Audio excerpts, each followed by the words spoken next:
গ্রীষ্মকালের সবচেয়ে জনপ্রিয় ফল কাঁঠাল। চারা তৈরির জন্য প্রথমত পছন্দ মতো কাঁঠাল গাছ থেকে ঠিক এইভাবে একটি বাকল তৈরি করে নিতে হবে, যেভাবে ভিডিওতে দেখতে পাচ্ছি।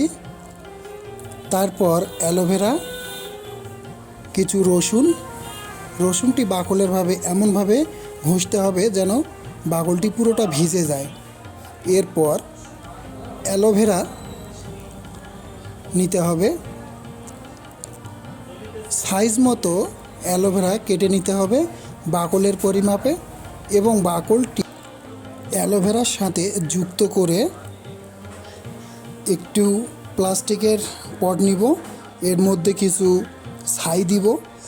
তারপর বাকলটি সুন্দর করে পটের মধ্যে বসায় দিব। তারপর অবশ্যই পরিষ্কার পানি দিব।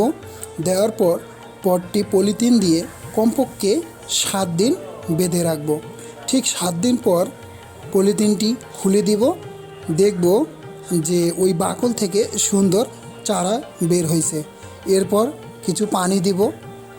যেহেতু এটি একটি ছোট্ট চারা গাছ, তো এখন যেহেতু বড় হচ্ছে, সেহেতু তার অবশ্যই অতিরিক্ত খাদ্যর প্রয়োজন আছে।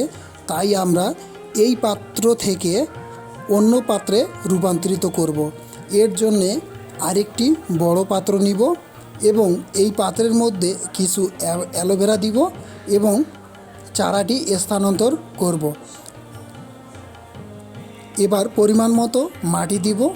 দেওয়ার পর অবশ্যই পরিষ্কার পানি দিয়ে সেচ দিব। ভালো করে সেচ দেওয়ার পর 14-15 দিন আমরা এই মাটির মধ্যে চারা গাছটি রাখবো এবং নিয়মিত পানি দিব।